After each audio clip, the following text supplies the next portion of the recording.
دیوں در در نہ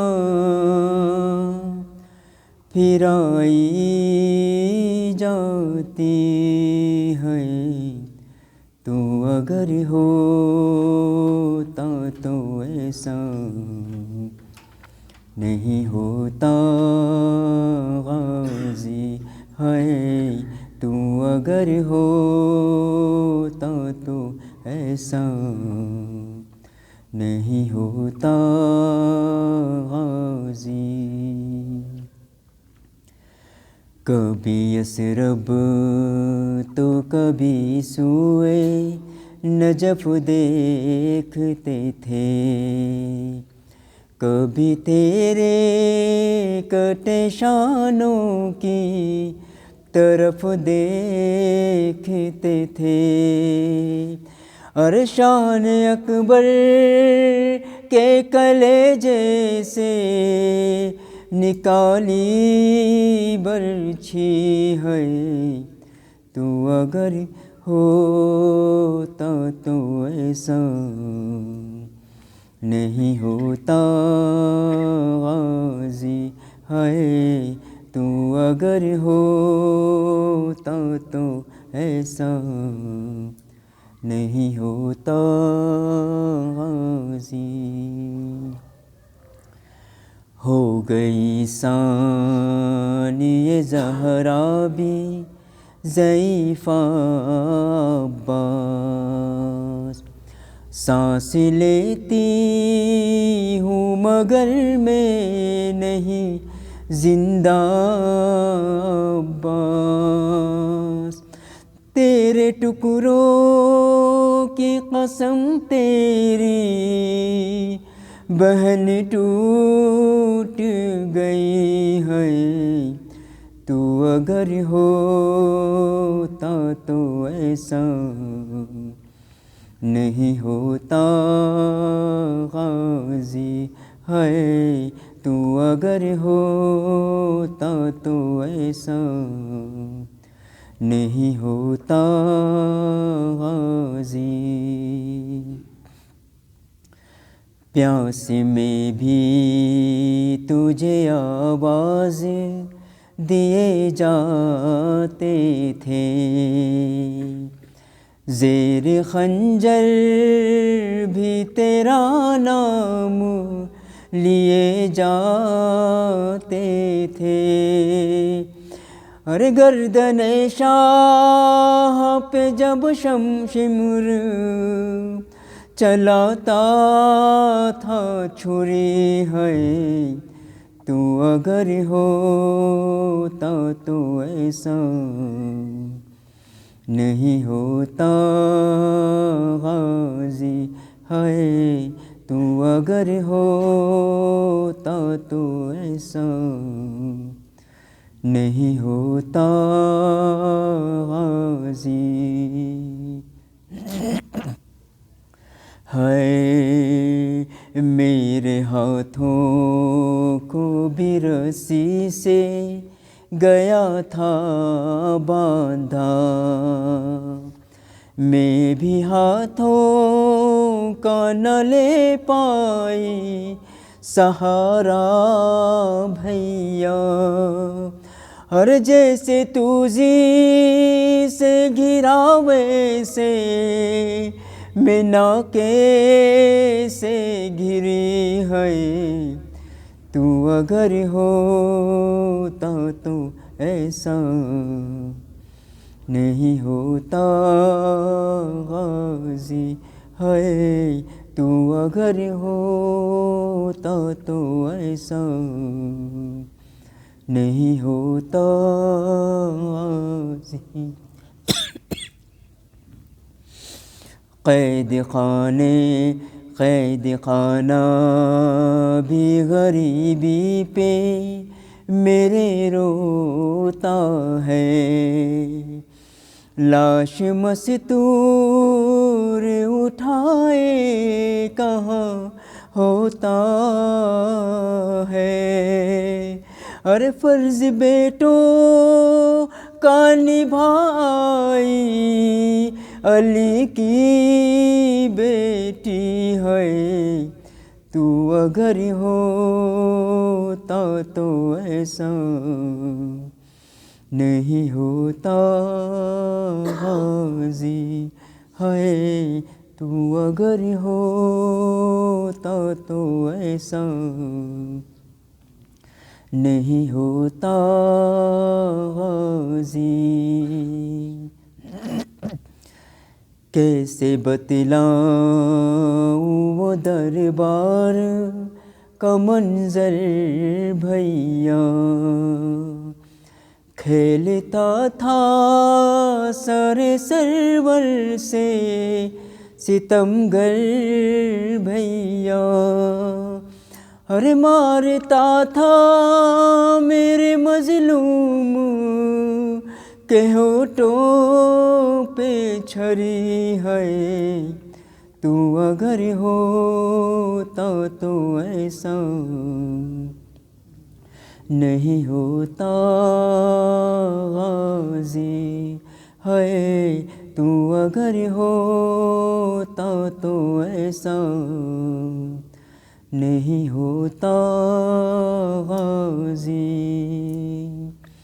قبر میں چین سے معصوم کو سونے نہ دیا، وہ ستم ڈھایا گیا کانپ گئی کرب و بلا، لاش ڈھونڈی گئی نیزوں سے علی اصغر کی، ہے تو اگر ہوتا تو ایسا نہیں ہوتا غازی، ہے تو اگر ہوتا تو ایسا نہیں ہوتا غازی۔ لڑکھڑاتے تھے بہت پاؤں تو گر جاتے تھے، ہو کہاں میرے جواروں کے یہ فرماتے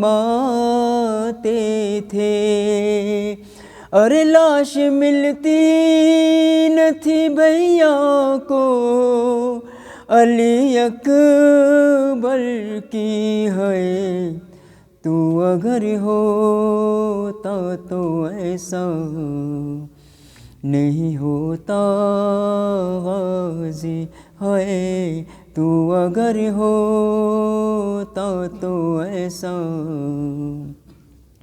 نہیں ہوتا غازی۔ قبر میں چین سے معصوم کو سونے نہ دیا، وہ ستم ڈھایا گیا کانپ گئی کرب و بلا، اور لاش ڈھونڈی گئی نیزوں سے علی اصغر کی، ہے تو اگر ہوتا تو ایسا نہیں ہوتا غازی، ہے تو اگر ہوتا تو ایسا نہیں ہوتا غازی۔ میر سجاد یہ محسوس کرو گے تم بھی، آتی ہے روزہ غازی پہ صدا سرور کی، آج بھی قید ہے زندہ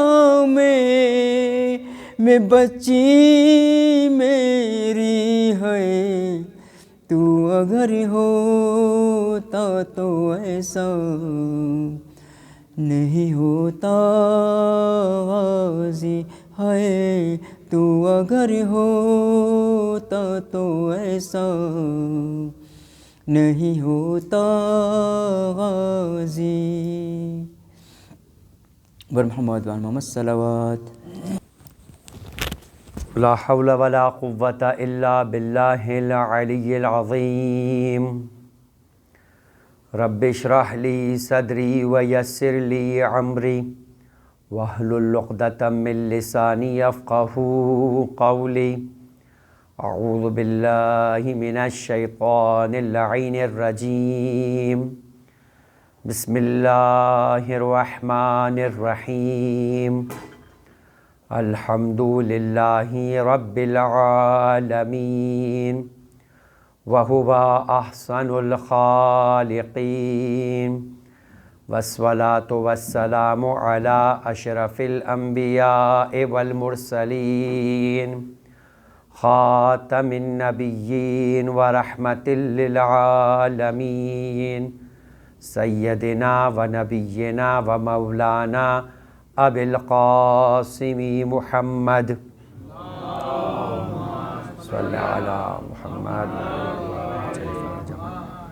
وعلى آله الطيبين الطاهرين المعصومين المظلومين المنتجبين المنتخبين الميامين لا سيما على بقية الله في الأرضين اللهم عجل لهم فرج إنهم يرونه بعيدا ونراه قريبا ولعنة الله على أعدائهم وغاصب حقوقهم أجمعين من الآن إلى قيام يوم الدين أما بعد فقد قال الله تبارك وتعالى في كتابه الكريم وفرقانه الحميد وقوله الحق وأصدق الصادقين بسم الله الرحمن الرحيم رسلا مبشرين ومنذرين لئلا يكون للناس على الله حجة درود پڑھے محمد والے محمد اللهم صل على محمد عزیزان محترم، آپ کی خدمت میں جس مسئلہ فقہی کو کل بیان کیا گیا، جس کا تعلق انسان کی قضا عبادتوں کے ساتھ ہے، اس بات کو عرض کیا گیا کہ جیسے مالی حقوق چاہے وہ خدا کی نسبت سے ہو، زکوٰۃ و خمس اور رد مظالم، اور اسی طریقے سے واجب صدقات کی صورت کے اندر یا بندوں کے حقوق کے اعتبار سے جو اس کی جان یا مال کو نقصان پہنچایا ہے، وہ انسان کی گردن پر واجب ہے، اور اگر انسان اس دنیا میں اس کا حساب کر نہیں جائے گا تو بالآخر قیامت میں اسے اس کا حساب دینا ہوگا۔ اور روایات اس سلسلے میں کس قدر سنگین اور کس قدر سخت ہے کہ آپ کی خدمت میں وہ روایت بھی پیش کی جو مسجد نبوی میں پروردگار عالم نے جبرائیل کو رسول تکریم پر نازل کرنے کے بعد فرمایا کہ آپ مسجد میں موجود میرے یعنی ان لوگوں سے کہ جو مسجد میں اس وقت آپ کا خطبہ سن رہے ہیں، ان سے کہیے کہ مسجد سے نکل جائے۔ اگر ان کی گردنوں پر خدا کے کسی بندے کا حق ہوا تو جب تک وہ اس حق کو ادا نہیں کریں گے، خدا اپنے گھر میں بھی ان پر لعنت کرتا رہے گا۔ اور یہاں تک کہ روایات کے اندر اس انداز سے کہ اس حق کو ادا کرنا گرچہ کہ انسان کی ذمہ داری ہے، مگر جو موضوع بھی میں نے آپ کی خدمت میں عرض کیا کہ پروردگار عالم کا لطف ہے کہ اس نے انسان کو سرمایے کے طور پر، ہم جب اس دنیا میں آئے تھے تو خالی ہاتھ تھے، جب اس دنیا سے جائیں گے بھی تو خالی ہاتھ ہی جائیں گے۔ اس دنیا میں آنے کے وقت بھی تمام انسانوں کی مثال ایک جیسی ہوتی ہے، اور جب یہاں سے جاتا ہے تب بھی ایک جیسا ہی ہو کر جاتا ہے۔ ان دونوں وقتوں کے درمیان چاہے حلال سے چاہے حرام سے انسان اپنا مال بھی کمایا کرتا ہے، اپنی جائیداد بھی بنایا کرتا ہے، اور قیامت کے دن اس چیز کا حساب بھی دینا پڑے گا۔ جو روایت کے مطابق 4 سوال ہے، جب انسان میدان حشر میں پہنچے گا تو پروردگار سوال کرے گا کہ یہ بتاؤ کہ تم نے اپنی عمر کو کہاں خرچ کیا، یہ بتاؤ کہ تم نے مال کہاں سے کمایا، یہ بتاؤ کہ تم نے مال خرچ کہاں کیا، اور یہ بتاؤ کہ ان چیزوں کو کنٹرول کرنے کے لیے جو حجت خدا ہم نے بھیجی تھی تم نے اس کا کیا حق ادا کیا۔ تو یہ سوال تو ہر ایک کو اس کا سامنا کرنا ہے اور ہر ایک اس بات کا جواب دے گا۔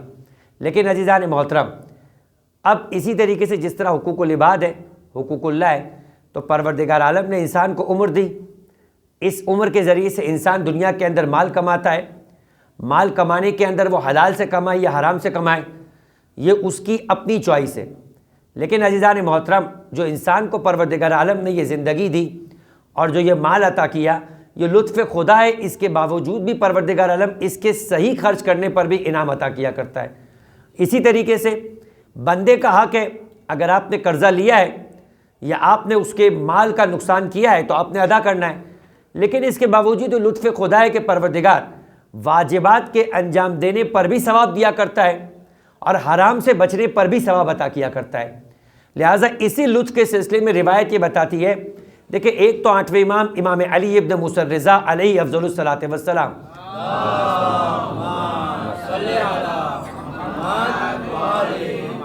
کہ ایک روایت ہے کہ جس میں امام بیٹھے تھے، غالباً حج کا زمانہ تھا، اور ایک مرد خراسانی جو خراسان سے آیا تھا، ابھی امام خراسان نہیں پہنچے تھے، امام کو تو مامون نے سن 200 یا 201 ہجری میں بلوایا، لیکن 7ویں امام کی شہادت ہوئی 183 ہجری۔ 17 سال امام نے مدینے میں گزارے، ان 17 سالوں کے اندر بھی کئی واقعات پیش آئے، اور ایک بات آپ کو بیان کر دی جائے، 10 سال ہارون رشید جیسے ظالم بادشاہ کے دور میں گزارے، جس ظالم بادشاہ نے امام موسیٰ کاظم کو جو والد ہے امام رضا کے اس طرح سے آخری 7 سال قید میں رکھا۔ 14 سال تو امام کی کل زندگی کے قید خانے میں گزرے، لیکن 7 سال آخری ہارون رشید کے قید خانے میں گزرے۔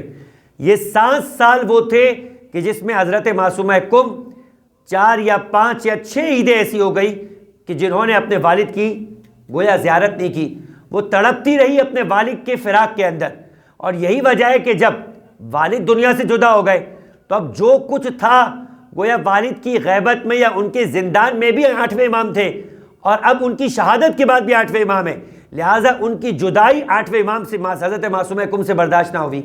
یہ امام رضا مکے کے اندر ہے یا مدینے میں، حج کا وقت ہے، راوی یہ بیان کرتا ہے کہ ایک مرد خراسانی آیا جو حج کرنے آیا تھا، لیکن حج کرنے کے دوران اس کا زادِ راہ، اس کا واپس پلٹنے کا مال ختم ہو چکا، اب اپنے وطن میں لوٹنا ہے اور ہاتھ میں کچھ موجود نہیں، لہٰذا ایک مرتبہ 8ویں امام کی خدمت میں آیا اور اپنا سوال پیش کیا۔ 8ویں امام نے اس کو بٹھا دیا۔ جب تمام لوگوں کے سوال جواب دے چکے، اب امام گھر میں گئے۔ راوی یہ کہتا ہے کہ امام جب گھر میں گئے تو امام نے ایک مرتبہ مرد خراسانی کو بلوایا، اور دروازے کے پیچھے سے، جبکہ اس نے یہ کہا تھا کہ مولا میں اپنے شہر کے اندر مالدار ہوں، مفلس نہیں ہوں، مگر حالت سفر کے اندر میرا مال مجھ سے یا تو ہو گیا ہے یا مال میرا ختم ہو گیا ہے، آپ جو مجھے مال دیں گے میں آپ کی جانب سے وہاں اتنی ہی مقدار میں جا کے صدقہ کر دوں گا، یعنی اس کا ثواب آپ کو مل جائے، یہ آپ کا مال ہے، گویا مجھ پر یہ قرضہ ہے اور میں جا کر اس کو ادا کروں گا۔ امام نے اس کو اس وقت بٹھا دیا، اور جب لوگ چلے گئے صرف امام کے خاص الخاص افراد رہ گئے، تو امام اپنے دروازے کے پیچھے گئے، مال لیا، اور دروازے کے پیچھے ہی ہاتھ نکال کر اس مرد خراسانی سے کہا کہ یہ لے لو، اور تمہیں اس کو صدقہ کرنے کی ضرورت نہیں ہے، میری جانب سے ہدیہ ہے۔ راوی کہتا ہے کہ جب وہ سائل، وہ امام کا چاہنے والا، وہ امام کا ماننے والا اس مال کو لے کر امام کے لیے دعائیں کرتا ہوا چلا گیا، تو ہم نے کہا کہ آپ نے کوئی کم مقدار تو اس کو عطا نہیں کی، ہماری اور آپ کی طرح تو تھا نہیں، روپیہ 2 روپیہ 5 روپیہ 7 روپیہ دے کے خدا سے پوری جنت کے خریدنے کی بات کرتا ہے۔ امام نے تو اسے 200 درہم دیے باقاعدہ، اور اتنی بڑی رقم دی کہ وہ بآسانی اپنے شہر پہنچ سکتا تھا، اور اس کے بعد بھی یہ رقم بچی رہتی، اور پھر بھی امام نے دروازے کے پیچھے سے یوں دیا کہ جیسے کوئی معمولی مقدار کی رقم دیتا ہے شرمندہ ہو۔ امام نے فرمایا کہ کیا تم نے اللہ کے رسول کی وہ حدیث نہیں سنی کہ جب دینے والے کو دو تو اس طرح سے چھپا کر دو کہ اس کے چہرے کی شرمندگی مانگنے کی وجہ سے تمہارے سامنے ظاہر نہ ہو جائے، اور فرمایا کہ یاد رکھو، اب بہت غور سنیے گا، فرمایا کہ یاد رکھو جو چھپا کر لوگوں کی مدد کیا کرتا ہے 70 حج سے زیادہ ثواب پروردگار عالم اس کو عطا کیا کرتا ہے۔ درود پڑھے محمد و آل محمد پر۔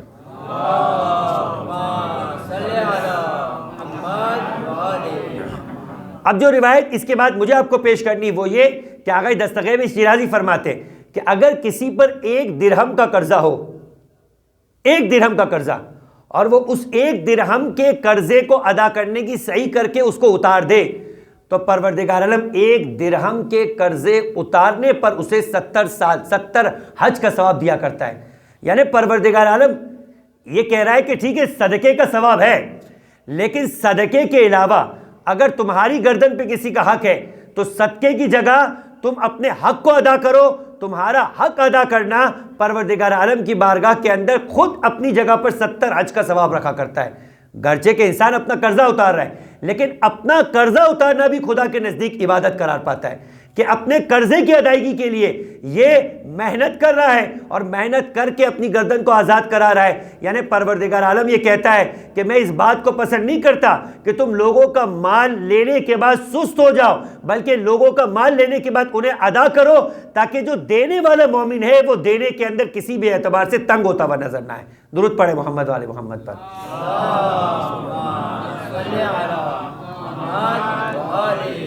اور مزید بڑھ کے اس بات کو بیان کیا جائے، صدقے کا ثواب آپ نے سنا ہے، ترد البلا۔ صدقہ کیا کرتا ہے؟ بلاؤں کو روک دیتا ہے۔ کیسی بلاؤں کو روکتا ہے؟ حضرت عیسیٰ علیہ السلام کے زمانے میں ایک گھر کے باہر سے گزر رہے تھے، اس گھر میں شادی کے شادیانے بج رہے تھے۔ حضرت موسیٰ نے کہا کہ آج یہاں پر شادی ہے، کل یہاں پر موت کے آثار نظر آئیں گے، یعنی اس گھر کے اندر سے رونے کی آوازیں آئے گی۔ نبی خدا ہے، عیسیٰ ہے، روح اللہ ہے، کون سا حواری عیسیٰ کے قول کے اوپر شک کرتا؟ لیکن جب کل گزرا تو وہی شادی کے اور وہی خوشی کے آثار نظر آئے۔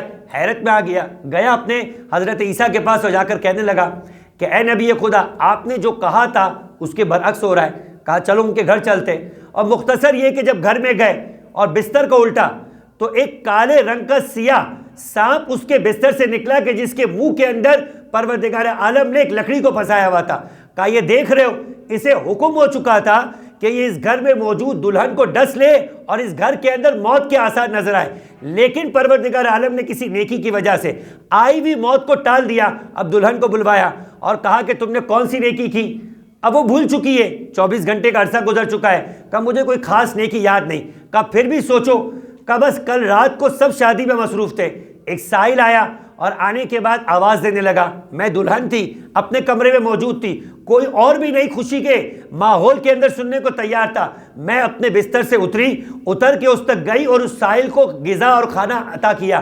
پس خدا نے شاید یہ نیکی تھی کہ جس کی وجہ سے آپ اسے نیکی کہے۔ حضرت عیسیٰ نے کہا شاید نہیں، یہ وہی نیکی اور صدقہ تھا کہ خدا نے تمہاری آئی بھی موت کو واپس پلٹا دیا۔ یعنی صدقہ، بیمار ہو جائے صدقہ دو، فرمایا کہ رزق میں برکت چاہتے ہو صدقہ دو، اپنے گھر والوں کی زندگی کو بچانا چاہتے ہو صدقہ دو، آئی ہوئی بیماری کو پلٹانا چاہتے ہو صدقہ دو، آئی ہوئی موت کو پلٹانا چاہتے ہو صدقہ دیتے ہوئے نظر آؤ۔ درود پڑھے محمد والے محمد پر۔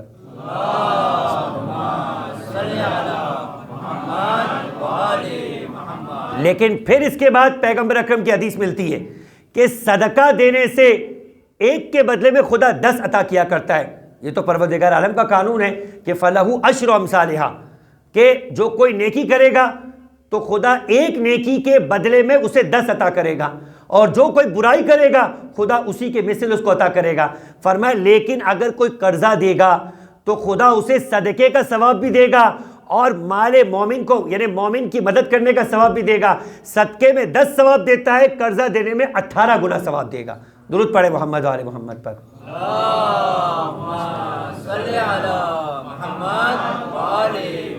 اور پھر علماء اس کی وجہ بھی بیان کرتے ہیں کہ صدقہ احسان محض ہوا کرتا ہے اور قرضہ احسان محض نہیں ہوا کرتا، اس لیے کہ قرض لینے والا واپس کرتا ہے، اپنے احسان کو اتار دیا کرتا ہے اس کے، لیکن جو صدقہ ہے وہ لینے کے بعد واپس نہیں کیا جاتا۔ کہا کہ چونکہ اس میں عزت نفس بھی بچتی ہے، مال پلٹ کر دوبارہ نیکی کرنے کا موقع ملتا ہے، تو پروردگار عالم نے صدقے کے مقابلے میں 18 گنا اس کا ثواب رکھا ہے اور صدقے کے فوائد بھی قرض دینے والے کو عطا کیے۔ خلاصہ یہ کہ عزیزان محترم، یہ بات ہو رہی ہے مال کے حق کے اعتبار سے کہ اگر کوئی مال کا حق بھی اپنی گردن سے اتارے تو خدا 1 درہم کے بدلے 70 حج کا ثواب عطا کیا کرتا ہے۔ اب آئیے، انسان اپنے واجبات کو جو حقوق خدا کے اعتبار سے بیان ہوا کہ نماز کو اتارنا ہے، یعنی نماز کی قضا کرنی ہے، روزے کی قضا کرنی ہے، ایک مسئلہ بیان کر کے اپنی گفتگو کو آگے بڑھایا جائے کہ دیکھیں کل بیان کیا گیا کہ آپ پہ نماز قضا ہے، ہم روزے فرض کریں کہ نہیں رکھ پائے، تو اب کتنے روزے رکھے کوئی حساب نہیں ہے، کتنی نمازیں پڑھے کوئی حساب نہیں رکھا، تو اب کیا کریں؟ فرمایا کم ترین مقدار کہ جس کے بارے میں تم کو یقین ہو کہ اتنی نمازیں تو ضرور قضا ہوئی ہے، اتنے روزے تو ضرور قضا ہوئے۔ آپ نے کہا 5 یا 6 سال، تو 5 سال تو یقینی ہے، 6 میں ممکن ہے کہ آپ کہیں کہ 1 سال بڑھا دیا، لیکن 5 سے نیچے نہیں ہے، تو آپ کو 5 سال کی نمازیں قضا کرنی ہے، 5 سال کے روزے رکھنے ہیں۔ اب آئیے عزیزان محترم، یہ قضا نمازیں اور روزے خدا کی نگاہ میں مستحب نماز اور روزے سے بڑھ کر ہے، اس لیے کہ واجبات ہے۔ حتیٰ یہ کہ روزے کے سلسلے میں فرمایا کہ جس پر قضا روزے ہوتے ہیں تو مستحب روزہ کتنی ہی فضیلت کا کیوں نہ ہو، مستحب روزہ رکھنے کی اسے اجازت ہی نہیں، جب تک اپنے قضا روزے انجام نہ دے دے تب تک مستحب روزہ نہیں رکھ سکتا۔ اور نمازوں کے سلسلے میں فرمایا کیونکہ چونکہ نمازوں کے اعتبار سے انسان روزہ ایک دن میں ایک ہی دفعہ رکھ سکتا ہے، نمازوں متواتر پڑھ سکتا ہے، تو اجازت دی کہ تم مستحب نمازیں پڑھو، لیکن فضیلت تمہارے لیے قضا نمازوں کے اندر ہے۔ حتیٰ یہ کہا کہ علماء فرماتے ہیں کہ اگر کوئی نماز شب بھی پڑھتا ہے اور نماز شب کے اندر 11 رکعت ہے، تو کہا کہ اگر فجر کی نمازیں زیادہ قضا ہے تو 2 کر کے 4 مرتبہ اپنی فجر کی قضا نماز پہلے پڑھے، پھر اس کے بعد 2 رکعت شفع اور 1 رکعت وتر پڑھے۔ ظہر و عصر کی قضا ہے تو کہا 4 کر کے اس طریقے سے اپنی قضا اتارے، لیکن قضاؤں کے سلسلے میں سوال ہوگا، مستحب کے سلسلے میں سوال نہیں ہوگا۔ درود پڑھے محمد و آل محمد پر۔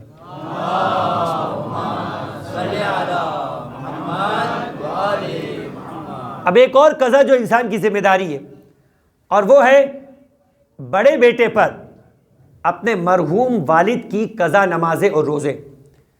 یہ ایک ایسا مسئلہ ہے کہ یا تو بہت سارے لوگ اس سلسلے کے اندر واقف نہیں ہوتے، یا واقف بھی ہو جائے تو سستی اور لاپرواہی کرتے، کیونکہ اپنی نمازیں نہیں پڑھی جا رہی تو ان کی نمازیں کہاں پڑھے۔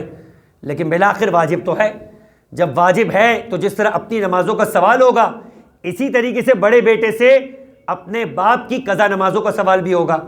اچھا، والدہ کے سلسلے میں احتیاط مستحب ہے، واجب نہیں ہے، باپ کے سلسلے میں واجب ہے، لیکن ایک بات کو واضح کر دیا جائے کہ اپنے والد کی کون سی نمازیں واجب ہے؟ لے عذر، جو کسی وجہ سے کہ جو عذر شرعی اور عذر ویلڈ ہو قضا ہوئی ہو۔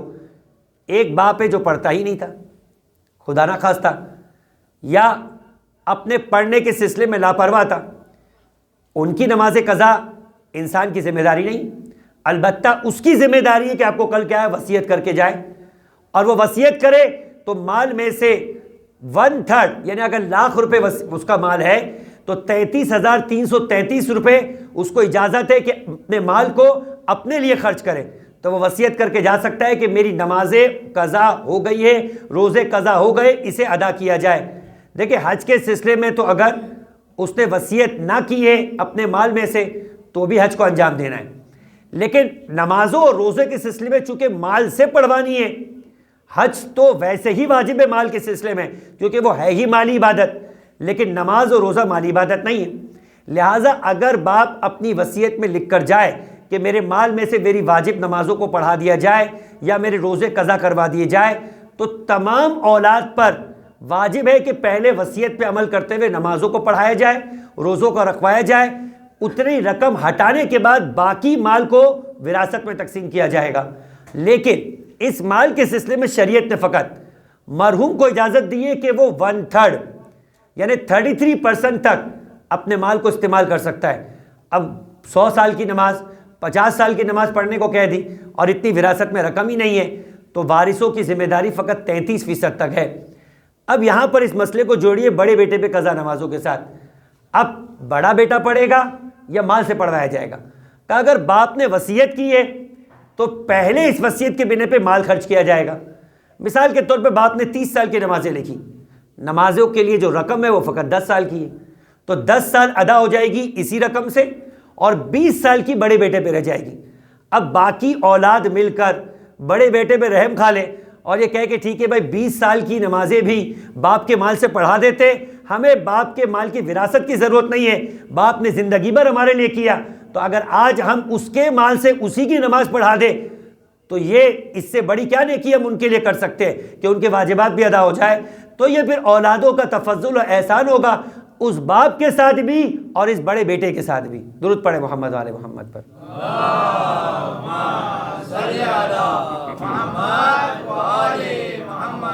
عزیزان محترم، وہ لوگ کہ جو ابتدا میں تھے اگر خطبے کی انہوں نے تلاوت سماعت کی ہو تو شاید ان کی توجہ ہو گئی ہو کہ آج سرنامہ کلام میں پڑھی ہوئی آیت کسی اور سورہ سے لی گئی۔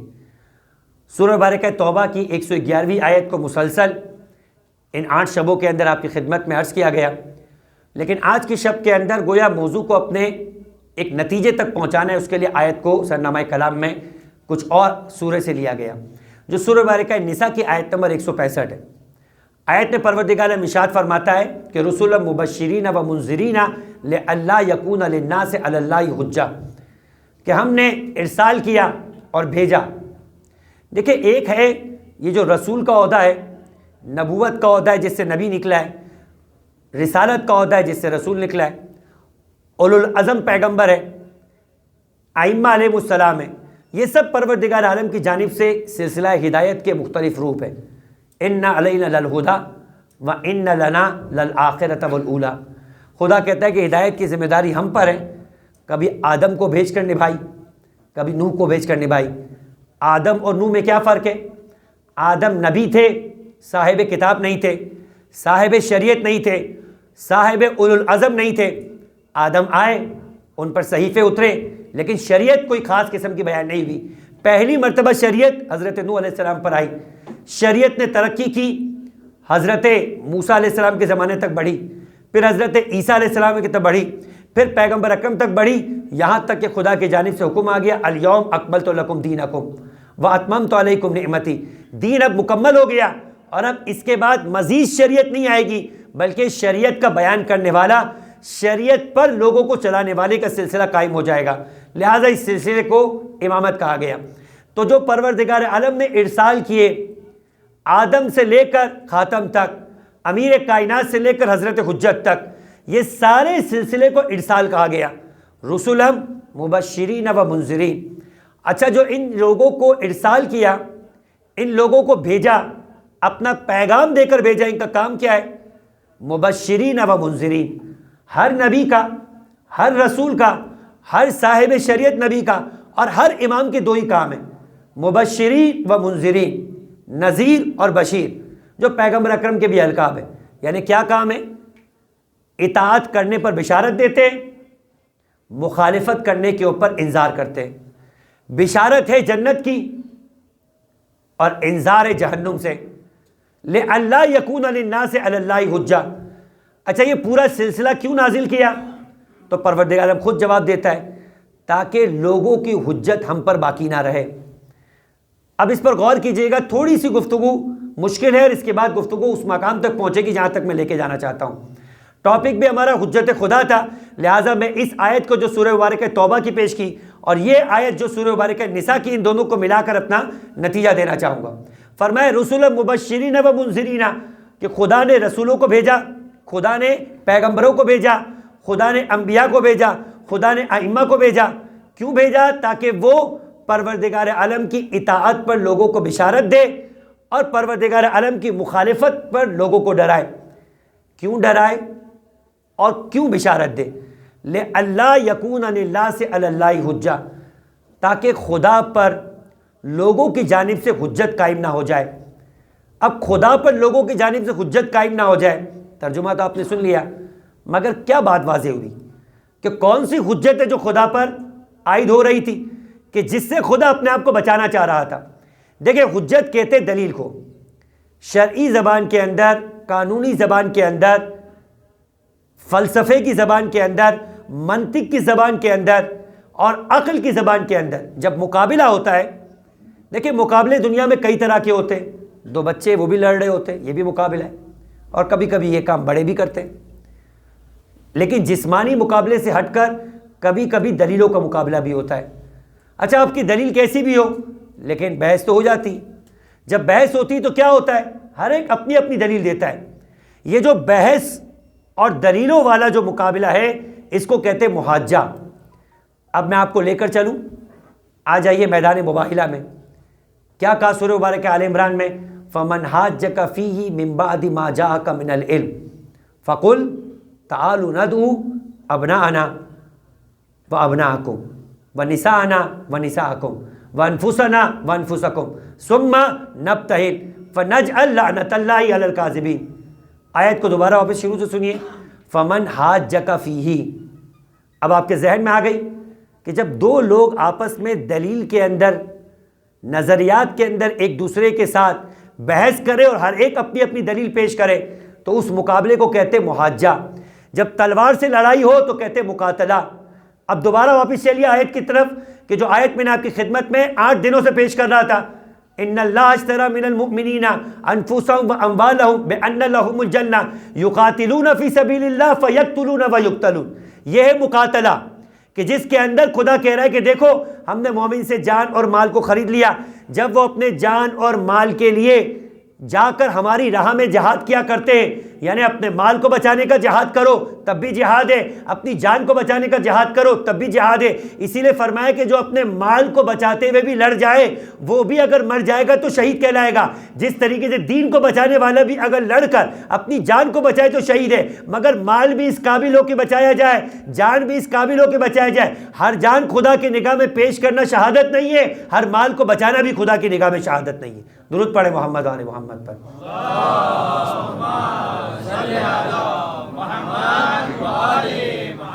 تو بس یہ جو تلواروں کے ذریعے جہاد ہوتا ہے یہ ہے مقاتلہ، اور جو دلیلوں کے ذریعے سے جہاد ہوتا ہے اس کو کہتے ہیں محاجہ. تو ان دونوں کو خدا نے طلب کیا ہے. فرمایا کہ تم کو جب قتال کا موقع ہو تو قتال کرنے کے لیے میدان میں آنا ہے. جب دلیلوں سے بحث کرنے کا تمہارے عقائد کا امتحان ہو جائے تو اپنے عقائد کو بچانے کے لیے تمہارے پاس دلیل ہونی چاہیے. اب اٹھائیے ہر مرجے کی توضیح. سب سے پہلا مسئلہ جا کر پڑھیے. ہر مسلمان پر واجب ہے کہ وہ اپنے پاس دلیل عقلی رکھتا ہو اپنے عقائد کے ثابت کرنے کے لیے. وہ بنے گا مومن اس وقت کہ جب اس کے پاس اپنے عقائد کو ثابت کرنے کے لیے دلیل ہوگی. درود پڑھے محمد آل محمد پر.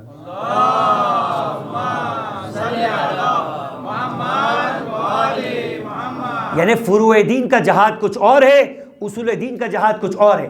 فروع دین کا جہاد مقاتلہ ہے اور اصول دین کا جہاد محاجہ ہے. تمہیں دونوں جہادوں کو اپنی زندگی میں کرنا ہے. ہر جہاد کے لیے اسلحہ ہونا چاہیے. مقاتلے کے اس اسلحے کے لیے تلوار، تیر، بندوق ہوا کرتی ہے. محاجے کے اصول کے لیے تمہاری عقلیں اتنی روشن ہو، علم اتنا حاصل کر رکھا ہو کہ جب تمہارے سامنے کوئی دشمن آ کر توحید پر بحث کرے تو جواب ہو، عدل الہی پہ بحث کرے تو جواب ہو، نبوت پہ بحث کرے تو جواب ہو، امامت پہ بحث کرے تو جواب ہو، قیامت پہ بحث کرے تو جواب ہو. فرمایا یہ تم پر احسان ہے پنجتن پاک کا کہ جب عیسائی اپنی پوری طاقت کے ساتھ مدینے میں آنے کے بعد پیغمبر سے بحث کرنے کے لیے آ گئے اور 70 کے قریب آیتیں اتری، مگر عیسائی کٹ حجتی پہ لگے رہے. دلیل تھی نہیں مگر دلیل بناتے رہے. تب ہم نے اپنے حبیب کو حکم دیا فمن حاجک فیہ من بعد ما جاءک من العلم. پس اے نبی یہ تم سے بحث کرنے کے بعد اگر دلیل آ جانے کے بعد بھی، علم آ جانے کے بعد بھی، قط اور یقینی بات کرنے کے باوجود بھی بحث کرے، اب ان سے کہو کہ بحث اگلے مرحلے میں داخل ہو جائے گی. اب مباہلہ ہوگا، یعنی ایک مرحلہ مقاتلہ کا ہے، ایک مرحلہ محاجہ کا ہے، ایک مرحلہ مباہلہ کا ہے. کہ جب دلیلوں میں بحث ہوگی اور یہ بحث نہیں مانیں گے تو اب ہم کہیں گے پنجتن پاک سے آ جاؤ میدان کے اندر. کچھ ایسے چہرے ہونے چاہیے جنہیں اپنے آپ پر اتنا بھروسہ ہو، وہ اپنے عقائد پہ اتنا بھروسہ رکھتے ہو کہ اپنی جان کو خدا کی بارگاہ میں یوں دینے کے لیے بھی راضی ہو جائے. کہ ایک مرتبہ عیسائی کہہ پڑا کہ دیکھو کون آ رہا ہے، نبی کس کو لے کر آ رہے ہیں. اگر اپنے قول میں سچے نہیں ہوئے تو ساتھیوں کو مروانے کے لیے لے آ جائیں گے، لیکن اگر قول میں سچے ہوئے تو فاطمہ جیسی بیٹی لے کر آئیں گے، حسن اور حسین جیسے بیٹے رہیں گے، علی جیسا نفس رسول لے کر آئیں گے. ایک مرتبہ در فاطمہ کھلا اور ایک مرتبہ اس انداز سے اللہ کے رسول نکلے، ہاتھ میں حسن اور حسین کو لیا ہوا ہے، درمیان میں حضرت زہرا کو لیا ہوا ہے، آخر میں مولا کائنات کو لیا ہوا ہے. عیسائی ایک مرتبہ پادری اسقف اعظم کہہ رکھا میں ان چہروں کو دیکھ رہا ہوں، اگر یہ چہرے احد کے پہاڑ کو حرکت دینے کا کہے پہاڑ اپنی جگہ چھوڑ دے گا. ان سے مباہلہ مت کرنا ورنہ روئے زمین کے اوپر ایک عیسائی بھی زندہ نہیں بچے گا. درود پڑھے محمد آل محمد پر. اللہم صلی علی محمد و آل محمد. عزیزان محترم، تو یہ ہے محاجہ اور یہ ہے مباہلہ. اب آئیے پروردگار عالم کہہ رہا ہے کہ رسولا مبشرین و منذرین لئلا یکون للناس علی اللہ حجہ، کہ خدا نے ان انبیاء کو بھیجا، خدا نے ہدایت کے سلسلے کو تم تک پہنچانے کے لیے ایک طویل سلسلہ ہے جو قیامت تک قائم رکھا ہوا ہے. اسی وجہ سے ہر دور کے اندر حجت خدا ہے. فرمایا کہ زمین حجت خدا سے خالی نہیں ہو سکتی. اگر ایک لمحے کے لیے بھی زمین حجت خدا سے خالی ہو جائے، لساخت الارض جمیعا، پوری کی پوری زمین اپنے وجود کے ساتھ لوگوں کو نگل لے گی۔ لساخت الارض، اپنی زمین اپنے پر موجود تمام مخلوقات کو نگل لے گی۔ زمین باقی ہے تو صرف حجت خدا کی وجہ سے، زمین باقی ہے، زمین پر رزق اتر رہا ہے تو یہ حجت خدا کی وجہ سے اتر رہا ہے۔ اور یہ حجت خدا کون ہے؟ کہ جس کی وجہ سے پروردگار کہتا ہے کہ ہم بھی مخلوقات کے درمیان سرخرو ہے، ہم بھی مخلوقات کے درمیان باعزت ہیں، اس لیے کہ یہی وہ حجت خدا ہے جو ہمارے اور بندے کے درمیان قیامت کے دن دلیل بن کر آئیں گے، کہ جب خدا کہے گا کہ اے میرے بندو یہ بتاؤ تم نے کیوں نمازیں نہیں پڑھی، تم نے کیوں روزے نہیں رکھے، تو بندہ کیا کہے گا؟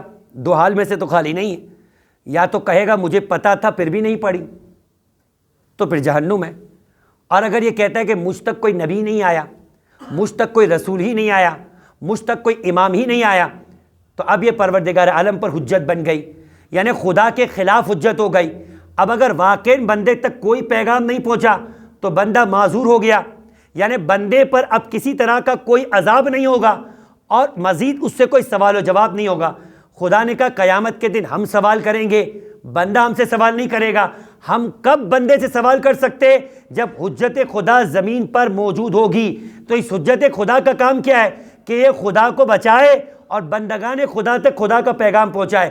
لہٰذا جو خدا کا پیغام پہنچاتا ہے، خدا کو بچاتا ہے، خدا کے پیغام کو پہنچاتا ہے، اس ہستی کو کبھی نبی ہو تو حجت خدا کہا جاتا ہے، رسول ہو تو حجت خدا کہا جاتا ہے، پیغمبر ہو تو حجت خدا کہا جاتا ہے، امام ہو تو حجت خدا کہا جاتا ہے۔ درود پڑھے محمد و آل محمد پر۔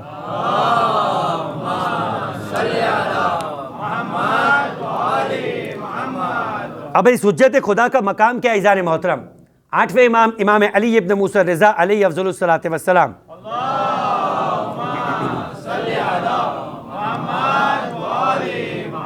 روایت ہے، میں آپ کے سامنے آٹھویں امام کی روایت پڑھا جب امام مروف پہنچ چکے تھے، یعنی خراسان میں تھے، مامون امام کو بلوا چکا تھا۔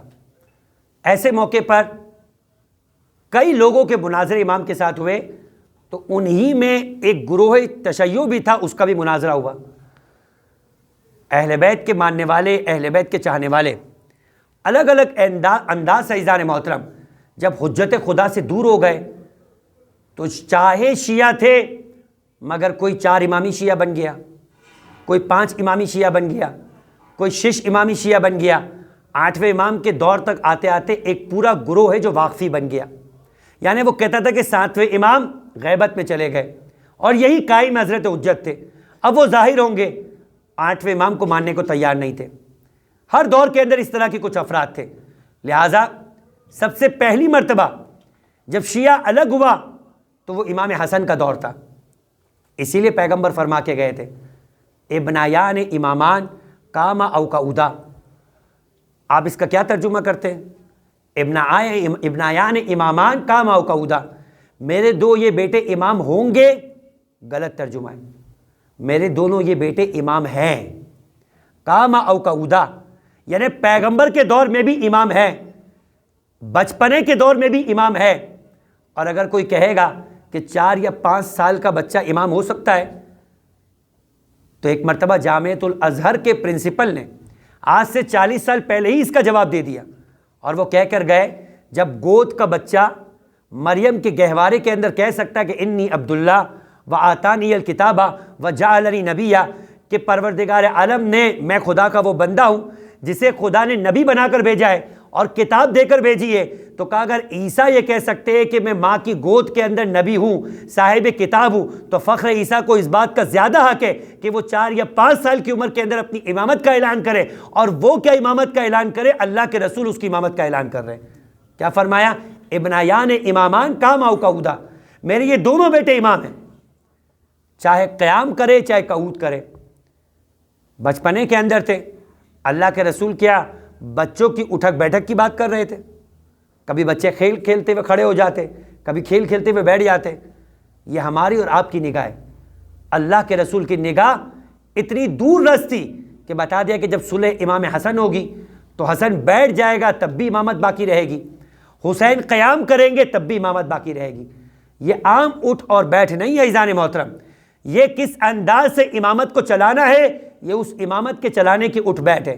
پیغمبر نے 13 سال مکے کے اندر جہاد نہیں کیا، مدینے کے 10 سال جہاد کیا، مدینے کے 10 سال بھی ہر وقت جہاد نہیں کیا۔ 6 ہجری کے اندر صلح حدیبیہ ہو گئی اور کہنے والے نے یہ کہہ دیا کہ مجھے آج سے پہلے کبھی محمد کی نبوت میں اتنا شک نہیں ہوا تھا جتنا آج شک ہوا۔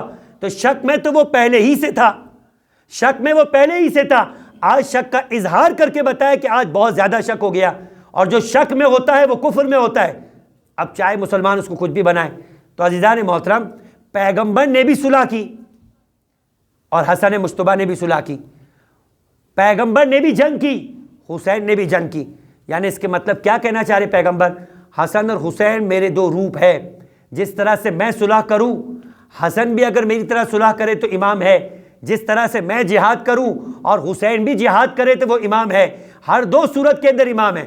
عزیزان محترم، تو امامت جنگ کرنے سے امام نہیں بنا کرتا، امامت صلح کرنے سے امام نہیں بنا کرتی، امامت فریضہ الہی کو اس دنیا پر قائم کرنے کے سلسلے میں امام بنا کرتی ہے۔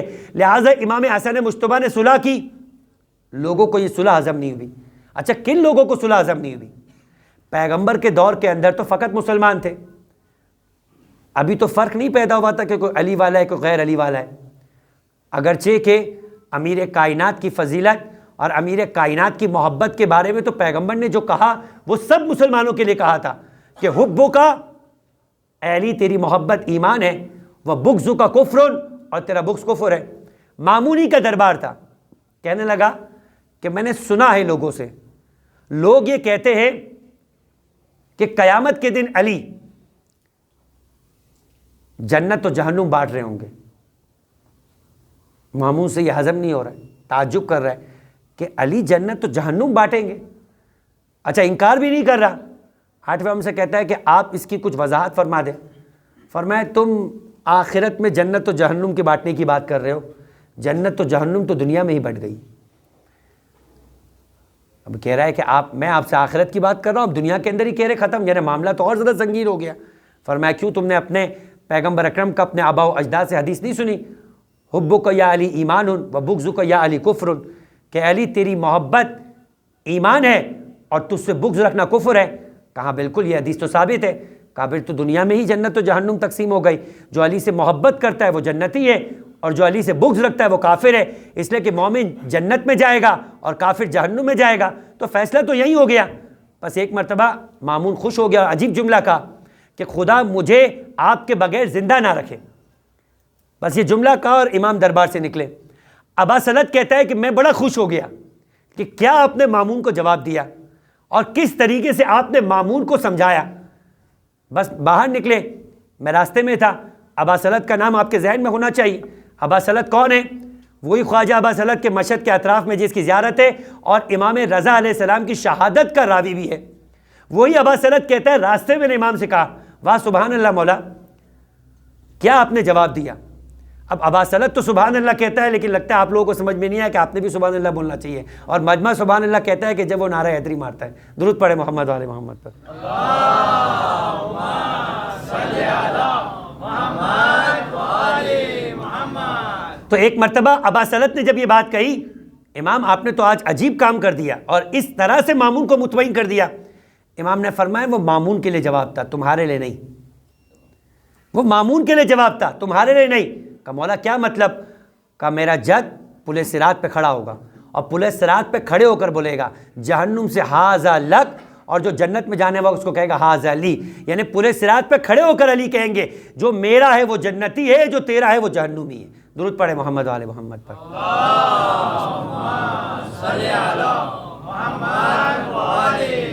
اب یہی 8ویں امام کے زمانے کے اندر، یہ سارا مقدمہ اس لیے پیش کر رہا ہوں کہ 8ویں امام کے زمانے میں ایسے شیعہ تھے جو امامت پہ شک کر رہے تھے۔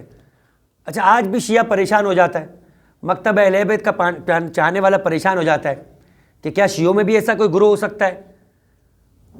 آغا محمد حسین طباطبائی، مفسر قرآن، تفسیر المیزان کے لکھنے والے، 30 جلدوں کے اوپر ایسی کتاب تفسیر لکھ دی کہ آیت اللہ خوئی فرماتے، پہلی جلد آیت اللہ خوئی نے لکھی۔ آیت اللہ خوئی کی تفسیر کی کتاب کا نام ہے البیان۔ آغا طباطبائی کی کتاب کا نام ہے المیزان، دونوں کا تقریباً دور قریب قریب کا دور ہے۔ جب ان کے پاس کتاب میزان پہنچی تو انہوں نے میزان پڑھی، فرمایا کہ میزان کے بعد بیان کی ضرورت نہیں۔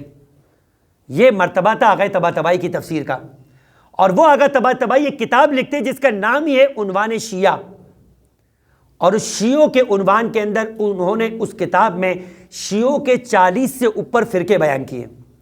اب یہ بیان کرنے کا مقصد کیا ہے کہ ائمہ کے دور سے ہی مشکلات چلی آ رہی۔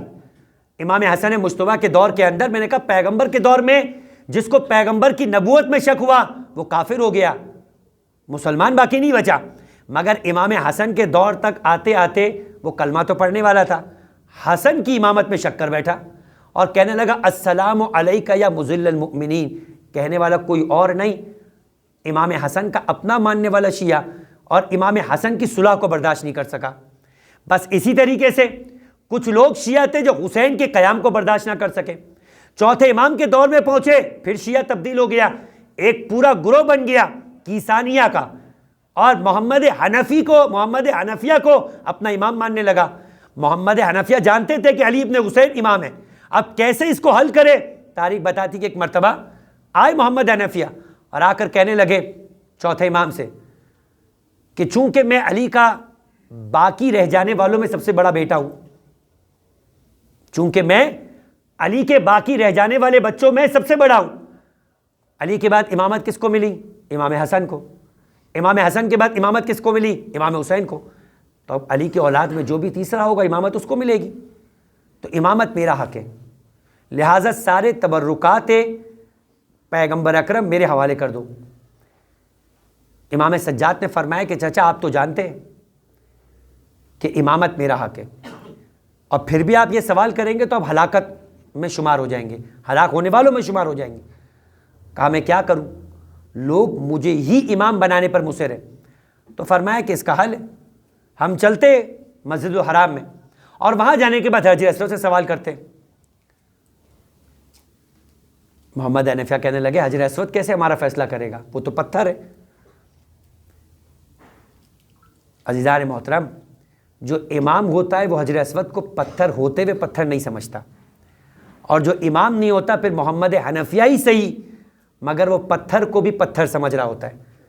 کہا یہ پتھر نہیں ہے، یہ حجت خدا ہے، یہ میثاق خدا ہے، یہ فرشتہ ہے کہ جسے خدا نے پتھر کی صورت میں اپنا وعدہ گاہ بنایا ہوا ہے، اور جو حالت ایمان میں اس کو مس کر کے جائے گا قیامت میں یہ اس کے ایمان کی گواہی دے گا۔ لہٰذا ایک مرتبہ وہ جناب عباس کا بھی خطبہ ہے اور امام مظلوم کا بھی خطبہ ہے، اور جو فرماتے تھے کہ اگر حجر اسود کو خدا گویائی دیتا اور وہ بولنے والا ہوتا تو وہ حجر اسود ہم جا کر اسے نہیں چوم رہے ہوتے، حجر اسود آ کر ہمارے ہاتھ کا بوسہ لے رہا ہوتا۔ یہ شان امامت۔ کہا کہ چلے چچا، اور حجر اسود کو کہیں گے وہ گواہی دے گا۔ کہ حجر اسود کیسے بولے گا؟ کہ اگر آپ حجت خدا ہوں گے تو حجر اسود بولے گا، اگر آپ حجت خدا ہوں گے تو حجر اسود بولے گا۔ کہا چلو چلتے۔ محمد حنفیہ بظاہر بتا رہے کہ لوگوں کی نگاہ میں اور سید سجاد برابر ہے، اگر نہیں بولے گا تو میرے لیے بھی نہیں بولے گا، ان کے لیے بھی نہیں بولے گا، اور اگر بولے گا تو ان کے لیے بھی بولے گا اور میرے لیے بھی بولے گا۔ یعنی جو امام کو اپنی طرح سمجھتا ہے تو وہ اپنی طرح ہی ہر چیز کو سمجھتا ہے۔ ایک مرتبہ گئے اور جانے کے بعد خانہ خدا کا طواف کیا، 2 رکعت نماز پڑھی، اور محمد حنفیہ سے کہا جاؤ اب آپ جا کر حجر اسود کو کہو کہ وہ آپ کے حجت خدا ہونے کی گواہی دے۔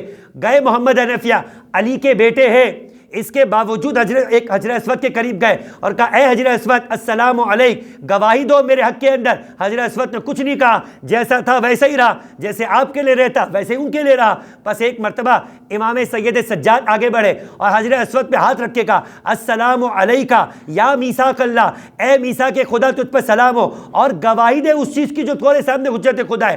حجر اسود ایک مرتبہ کہنے لگا وعلیک السلام یا حجت اللہ، اے زمین پر حجت خدا آپ پر بھی سلام ہو اور آپ ہی حجت خدا ہے۔ ایک مرتبہ محمد حنفیہ نے خود خدا کا شکر ادا کیا اور اپنے بھتیجے کے ہاتھ پہ ہاتھ رکھ کے کہا میں تو اس بات کو تسلیم کرتا تھا مگر چاہتا تھا کہ سارے مجمع کے اندر بھی اس بات کا اثبات ہو جائے کہ حجت خدا حقیقتاً آپ ہی ہے۔ درود پڑھے محمد و آل محمد پر۔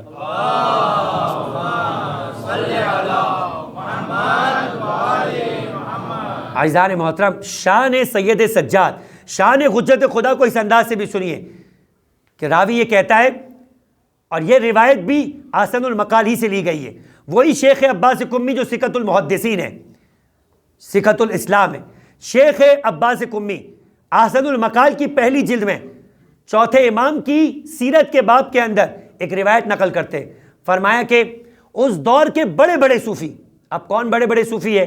سفیان ثوری، اسی طریقے سے ایک اور بڑا صوفی تھا جس کا نام تھا ابراہیم بن ادم، جو پاکستان کے اندر میٹرک کرنے والے افراد ہیں انہیں یاد ہوگا کہ انہوں نے جب پاکستان کے اندر میٹرک کی ہوگی تو میٹرک کی بک کے اندر ایک پوئم تھی جس کا نام تھا the voice of God. The voice of God کے اندر ابراہیم بن ادم گویا خدا کی بات کو لوگوں تک پہنچاتا ہے، یہ صوفی ہے اپنے دور کا، اور یہ سارے افراد ایک مرتبہ بصرہ سے چلے اور مکہ پہنچے۔ مکے کے اندر قحط لگا ہوا ہے، کل آپ نے قحط کا واقعہ سنا جو امام سامن امام علی ابن موسیٰ رضا علیہ افضل الصلاۃ والسلام کا تھا۔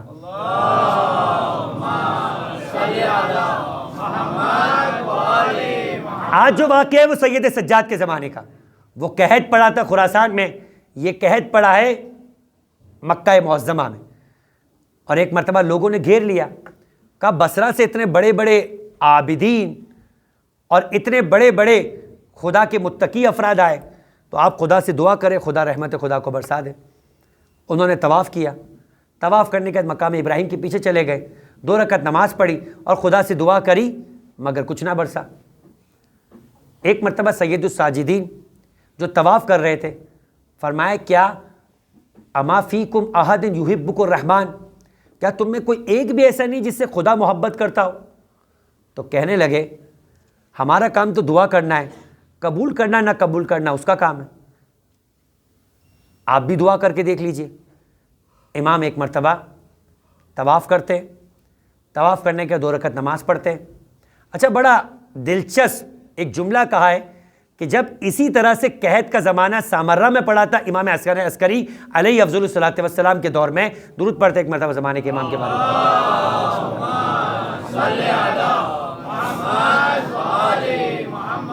وہاں بھی اسی طرح سے قحط پڑا تھا، اور عجیب بات ہے فرمایا کہ ایک لمحے کے لیے غور کیجئے گا، مرحوم علامہ سید ذیشان جوادی پروردگار ان کے مقامات کو بلند فرمائے، وہ فرماتے ہیں کہ دیکھو اگر نجومیوں نے، بہت غور سے سنیے گا، نجومیوں نے موسیٰ کے زمانے میں یہ خبر دی تھی کہ ایک پیدا ہوگا بنی اسرائیل کے اندر جو تمہارے تخت کو تاراج کر دے گا، تمہیں بادشاہ سے ہٹا دے گا، تمہارا دور ختم ہو جائے گا، تو اس ایک پیدا ہونے کو روکنے کے لیے 70,000 بچوں کو قتل کیا گیا، مرد و عورتوں میں جدائی کروا دی گئی، حمل جو پیٹ میں موجود تھا اسے بھی ضائع کروا دیا گیا۔ کہا خبر کس کی تھی؟ نجومی کی۔ کہا اگر وہ خبر دے کہ جو مکے کے مشرکوں کی نگاہ میں بھی صادق تھا اور وہ نبی ہو اور شاید 100 کروڑ مسلمان ہو، اور وہ خبر دے کے گیا ہو کہ میرا بارواں آئے گا جو میری فاطمہ کی نسل سے ہوگا، جو حسین کا نوا ہوگا، یملأ الارض قسطا وعدلا کما ملئ الظلم وجورا، وہ زمین کو اس طرح سے قسط و عدل سے بھر دے گا، عدل و انصاف سے بھر دے گا جیسے وہ ظلم و جور سے بھری ہوگی، اور 11واں دنیا میں آ چکا ہو، تو کیا 12ویں کو دنیا میں آنے کے لیے امکان رکھا جائے گا؟ کہا نہیں، تو 11ویں کو تو امام بنتے ہی زندان میں ڈال دیا گیا۔ اور ایک عجیب جملہ کہوں گا، امام موسیٰ کاظم کا قید خانہ کیسا تھا؟ آپ نے سنا ہوگا کہ ایسا قید خانہ تھا جو زمین کے نیچے کنویں میں بنایا گیا تھا، ایسا تھا کہ جس میں سورج کی روشنی کا گزر نہیں تھا، جس کے اندر امام اگر کھڑے ہوتے تو مکمل اپنے قد کے ساتھ کھڑے نہیں ہو سکتے تھے، اور اگر لیٹنا چاہتے تو لیٹ نہیں سکتے تھے۔ کبھی ایسی جگہوں پر 2 گھنٹے کھڑے یا لیٹنے کا تجربہ کر کے دیکھیں تو آپ کو احساس ہوگا کہ آپ کے ساتھ تو امام نے کس کرب و تکلیف کے ساتھ 7 سال ایسے گزارے، کس تکلیف کے ساتھ۔ اور عجیب شان ہے حجت خدا کا کہ اپنے سجدے میں جانے کے بعد ہارون رشید کہتا تھا کہ جا کر سنو کہ یہ سید ہمارے لیے بدوا تو نہیں کر رہا، اور ہر مرتبہ جو زندان کا داروغہ تک یہ آ کر خبر دیتا تھا کہ جب کبھی اس سید کو دیکھا وہ سجدہ شکر کے اندر شکر کرتے ہوئے دکھائی دے رہا تھا کہ پروردگارا میں نے تجھ سے کہا تھا مجھے تنہائی کا ایسا مقام عطا کر کہ جہاں جا کر میں تیری عبادت کروں، تیرا شکر ہے کہ تو نے مجھے ایسا تنہائی کا مقام عطا کیا۔ اور ساتویں امام کا ماننے والا تھوڑی سی تکلیف ہو جائے تو بے لگ جاتا ہے، تھوڑی سی تکلیف ہو جائے تو بے صبرا ہو جاتا ہے۔ یاد کرے جب کبھی مشکل میں آئے اپنے ساتویں امام کی زحمتوں کو، ساتویں امام کی مشکلات کو، اور شکر ادا کرنا سیکھے ساتویں امام ہی سے۔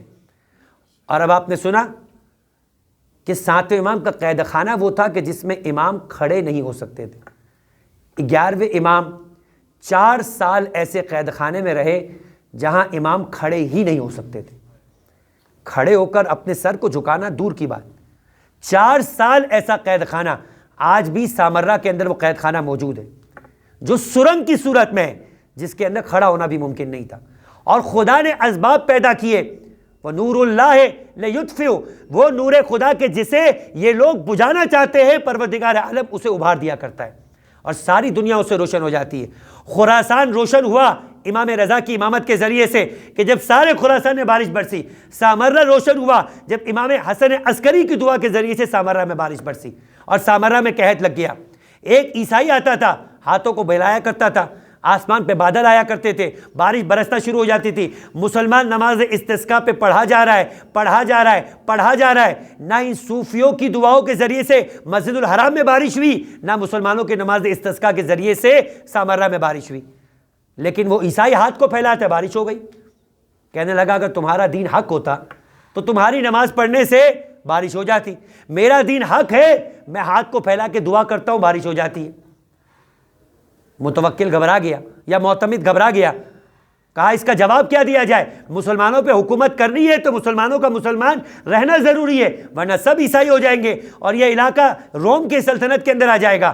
کہا کہ ہر ایسے وقت کے اندر، ہر دور میں ایک مشکل کشا رہا ہے، آج بھی وہ فرزند رسول کی صورت کے اندر حسین کی اولاد میں ابن الرضا ہے، وہی تمہاری مشکل حل کر سکتا ہے۔ کہا وہ کہاں ہے؟ کہا وہ قید خانے کے اندر ہے۔ کہا اس کو رہا کرو، ہمیں مشکل سے نجات دلائے۔ بس ایک مرتبہ امام نے کہا کہ میں اس مشکل کو حل کروں گا، سارے سامرہ کے اندر لوگوں کو کہو کہ آ جائے، سب کے سامنے مشکل کو حل کیا جائے گا۔ اب جب ایک مرتبہ عیسائی آیا، ہاتھوں کو بلند کیا، پہلو میں بیٹھے ہوئے شخص کو کہا جاؤ، جا کر جو کچھ اس کے ہاتھ میں پاتے اسے لے کر آ جاؤ۔ ایک مرتبہ ہاتھ میں موجود چیز کو لے کر آ گیا، اور اب وہ عیسائی دعا کر رہا ہے، بار بار اعلان کر رہا ہے، ہاتھ پھیلا رہا ہے۔ وہ جو آئے ہوئے بادل تھے وہ بھی جانا شروع ہو گئے، اور ایک مرتبہ کہا کہ اے امام حسن عسکری، آپ نے تو اس راز کو فاش کر دیا، مگر یہ راز تھا کیا؟ کہ راز اسے نبی خدا یا کسی ولی خدا کی قبر سے کوئی جز ایسا مل گیا تھا جسے آسمان کے زیر میں لے کر آتے تھے، آسمان کے نیچے تو خدا کی رحمت جوش مارا کرتی تھی۔ بس ایک مرتبہ سمجھ میں آ گیا، جب چھٹے امام کے ہاتھ میں عصا تھا،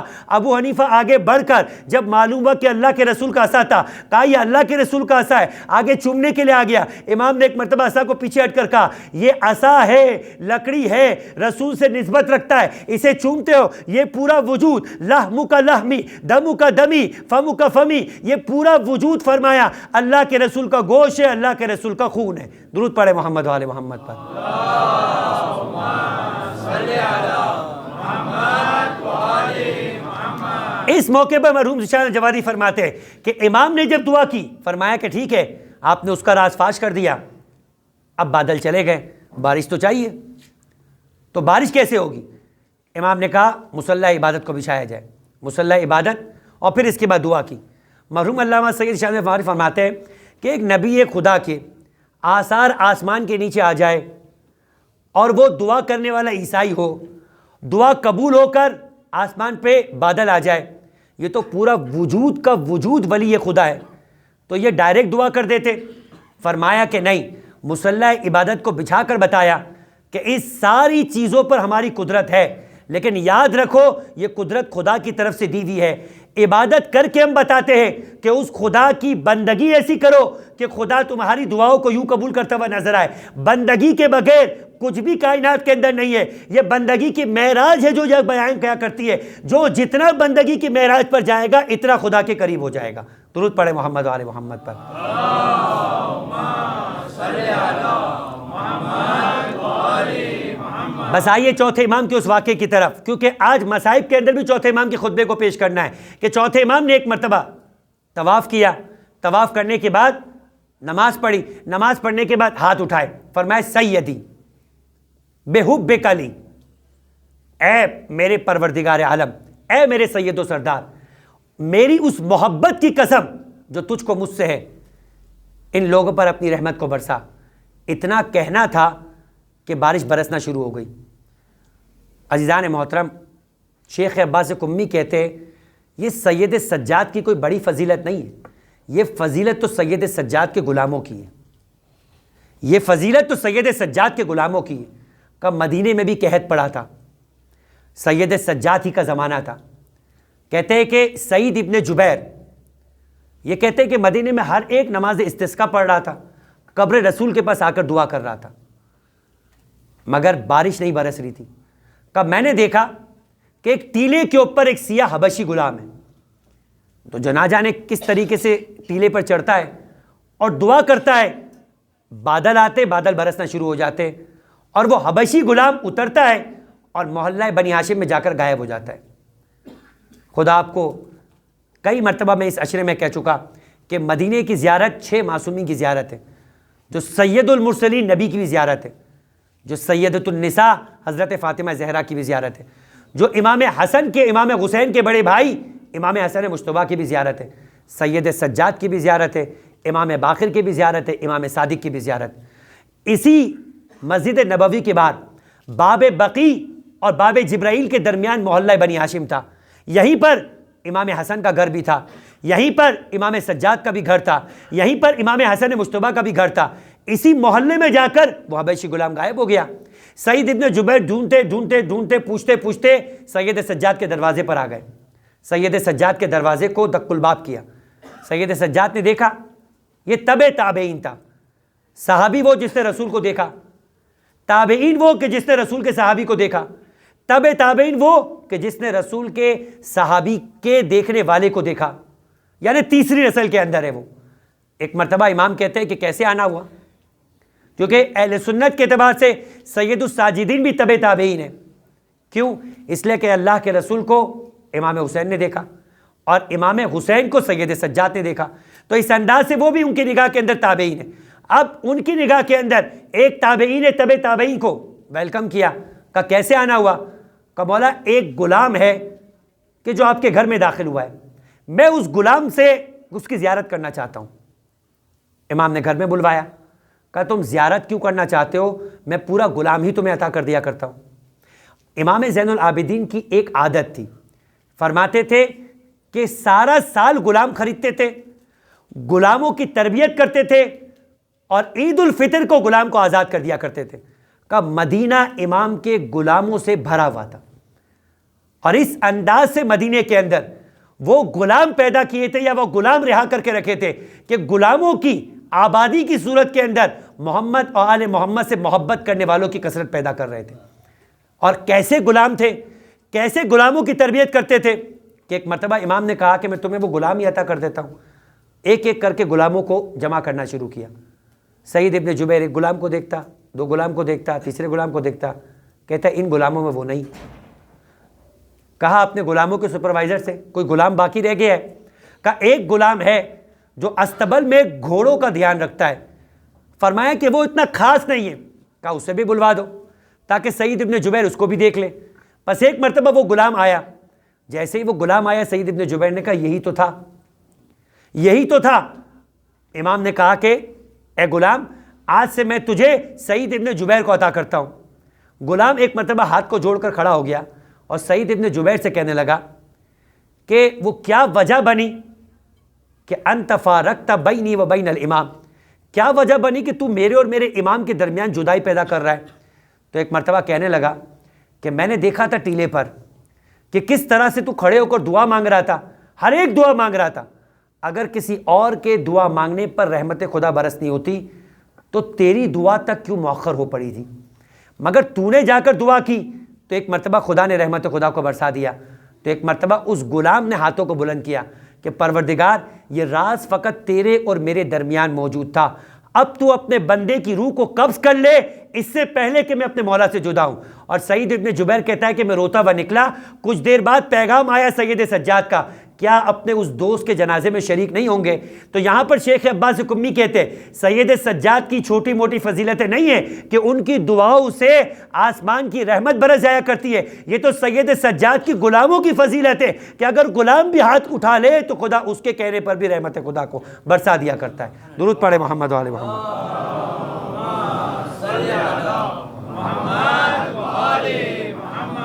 عزیزان محترم، سید سجاد کا نام آ گیا، کل چہلم کی شب ہوگی، لیکن آج سید سجاد کے وہ جملے ملاحظہ فرمائے کہ سید سجاد جب دربار میں لائے گئے تھے یزید کے، تو اس وقت یزید نے جو ظلم کر سکتا تھا کیا کہ جو اب تک نہیں ہوا تھا۔ اس انداز سے سینکڑوں کرسی نشینوں کے سامنے، جن میں یہودی بھی تھے، جن میں عیسائی بھی تھے، جن میں شام کے وہ مسلمان بھی تھے کہ جو اہل بیت کا مقام ہی نہیں سمجھتے تھے، بس ایک مرتبہ ان مقام نہ جاننے والوں میں بھی تو ایک ایسا تھا جنہیں یہی خبر نہیں تھی کہ یہ اہل بیت کے ماننے والے ہیں۔ تبھی تو سید سجاد جب شام میں داخل ہوئے تو ایک شامی کہنے لگا کہ یہ بتائیے کہ آپ کی جیت ہوئی، لمن الفتح، جیت کس کی ہوئی؟ سید سجاد نے کہا کچھ دیر کے بعد جب آذان ہوگی نا تو مسجد میں نماز پڑھنے کے لیے چلے جانا، اگر مسجد میں آذان باقی ہے اور نماز باقی ہے تو سمجھ جانا کہ حسین کی جیت ہے۔ اسی آذان کے اندر نام محمد کو بچانے کے لیے حسین نے قربانی دی، اور اگر آذان باقی رہ گئی تو سمجھ جانا کہ حسین باقی رہ گئے۔ بس عزیزان محترم، جو اس انداز کا شام تھا کہ جہاں پر یزید اس انداز سے کہتا ہوا نظر آ رہا تھا قل اللہم تؤتی الملک تؤتی الملک من تشاء وتنزع الملک ممن تشاء وتعز من تشاء وتذل من تشاء بیدک الخیر، ایک طرف کہتا تھا کہ کوئی وحی نہیں آئی تھی، لا جاء نبی ولا وحی، کوئی نبی نہیں آیا تھا، کوئی وحی نہیں اتری تھی، یہ تو بنی ہاشم نے حکومت کو حاصل کرنے کے لیے ڈھونگ رچایا تھا۔ دوسری طرف کہتا ہے کہ خدا جسے چاہتا ہے ملک دیتا ہے اور جسے چاہتا ہے ملک چھین لیتا ہے، جسے چاہتا ہے عزت دیتا ہے، جسے چاہتا ہے ملک چھین بے عزت کرتا ہے۔ ایک طرف قرآن کو نہیں مانتا، کہتا ہے کوئی نبی نہیں آیا، کہا اگر قرآن کو مان بھی لے تو قرآن تو کہتا ہے کہ جس کے پاس ملک ہے اس کے پاس عزت ہے، اور جس کے پاس ملک نہیں ہے اس کے پاس عزت نہیں ہے۔ تو آج تم نے دیکھ لیا کہ ملک کس کے پاس ہے، آج تم نے دیکھ لیا کہ عزت کس کے پاس ہے۔ شہزادی زینب نے ایک مرتبہ اس کو مخاطب کر کے کہا کہ تو یہ سمجھتا ہے کہ خدا نے اگر تجھے مہلت دی ہے تو تجھے عزت دے دی ہے؟ خدا کہتا ہے انما نملی لیزدادوا، ہم تمہیں مہلت دے رہے تاکہ تم اور گناہوں میں اضافہ کر لو۔ یاد رکھو ولا تحسبن الذین قتلوا فی سبیل اللہ امواتا، جو خدا کی راہ میں مارے گئے وہ عزت والے ہیں، تم ان کی زندگی کا شعور نہیں رکھتے ہو، مگر وہ خدا کے یہاں زندہ بھی ہے اور رزق بھی پا رہے ہیں۔ اے یزید، تو اپنی لونڈیوں کو اور اپنے گھر والیوں کو پردے میں رکھے ہوئے اور آل محمد کی خواتین کو شہر بہ شہر بے مکنا و چادر پھرا کر آل محمد کی خواتین کو رسوا کر رہا ہے۔ یاد رکھ کہ قیامت کا دن ہوگا اور خدا پیغمبر اکرم کو قاضی بنائے گا اور اس وقت خود منصف بھی بنے گا، اور اس دور کے اندر تو کیا جواب دے گا کہ جب خدا کہے گا کہ تو نے نبی کی ذریت کے ساتھ کیا کیا؟ اور یہ جواب دیتے دیتے ایک وہ وقت آیا کہ جب اہل بیت کو قید خانے میں ڈال دیا گیا اور جمعے کا دن تھا، سید سجاد کو بھی مسجد دمشق لایا گیا۔ ایک خطبہ شہزادی زینب نے دیا تھا، ایک خطبہ سید سجاد نے۔ جب یزید کا خطیب خطبہ دے رہا تھا نماز جمعہ سے پہلے تو سید سجاد نے کہا کہ اشتریت، فرمائے اشتریت رضا الخالق بے سخط المخلوق، فرمایا کہ اشتریت رضا الخالق بے رضا المخلوق بے سخط الخالق، تو نے خالق کو ناراض کر کے مخلوق کی رضا کو خرید لیا ہے۔ کہا یزید مجھے بھی اجازت دے کہ میں بھی ان لکڑیوں پہ جا کر خطاب کروں۔ یزید نے انکار کر دیا۔ یزید کے اپنے بیٹے نے کہا بہت عرصہ ہو گیا ہے ہم نے بنی ہاشم کا لہجہ نہیں سنا، یہ ہاتھوں میں ہتھکڑیاں، گردن میں توق، پاؤں میں بیڑیا والا تیرا کیا بگاڑ لے گا؟ اہل شام کی بھی آوازیں بلند ہونے لگی۔ لگی، کہا تم نہیں جانتے، ارے یہ بنی ہاشم کا وہ جوان ہے کہ اگر ایک بار ممبر پہ آ گیا ہمارا سارا خاندان رسوا ہو جائے گا، مگر ایک مرتبہ مجبور ہوا، لوگوں کا اصرار بڑھا، سید سجاد خطبہ دینے کے لیے آئے۔ عجیب انداز ہے، کوئی ایسا دنیا کا خطیب نہ ہوگا جس کے گردن میں خاردار توق ہو، جس کے ہاتھوں میں ہتکڑیاں ہو، جس کے پاؤں میں بیڑیاں ہو، جس کے کمر میں لنگر ہو۔ پتہ نہیں سید سجاد کس طریقے سے ممبر پہ آئے۔ ممبر پہ آنے کے بعد ایک مرتبہ کہا ایھا الناس، دیکھو تم میں سے جو مجھے جانتا ہے وہ جانتا ہے، جو نہیں جانتا وہ پہچان لے۔ کہا کہ ارے میں زمزم و صفا کا بیٹا ہوں، میں حجر اسود کا بیٹا ہوں، میں مکے اور مدینے کا بیٹا ہوں، میں صفا و مروہ کا بیٹا ہوں۔ فرمایا کہ میں اس علی کا بیٹا ہوں جو 2 تلواروں سے لڑنے والا تھا، جو صدیق تھا، جو فاروق تھا، جس نے قریش مکہ کی ناک کو رگڑ دیا۔ فرمایا میں سیدۃ النساء فاطمہ زہرا کا بیٹا ہوں، اور فرمایا کہ دیکھو میں جس کا بیٹا ہوں وہ محمد مصطفیٰ کا نواسا کربلا کے میدان میں مارا گیا۔ بس ایک مرتبہ حسین کے مصائب پڑھنا شروع کیے، سید سجاد کو روکنے کے لیے مؤذن کو کہا کہ اذان دو، مؤذن نے اذان دینا شروع کی۔ ایک مرتبہ کہا اللہ اکبر، سید سجاد نے کہا میں بھی گواہی دیتا ہوں کہ خدا سے بزرگ و برتر کوئی نہیں۔ جیسے ہی مؤذن نے کہا نا اشہد ان محمد رسول اللہ، سید سجاد نے اپنا جلاوہ امامہ اتارا اور یزید کو مخاطب کر کے کہا یہ بتا کہ یہ محمد میرے نانا ہے یا تمہارے نانا ہے؟ اگر تو کہے گا تیرا نانا ہے تو تو کافر ہو گیا، اور اگر کہے گا میرا نانا ہے تو میں تجھ سے سوال کروں گا جس کے نانا کا کلمہ پڑھ کے تو مسلمان ہوا ہے، کیا اس کی ماں و بہنوں کو اس انداز سے گھمایا جاتا ہے؟ میں کہوں گا سید سجاد سے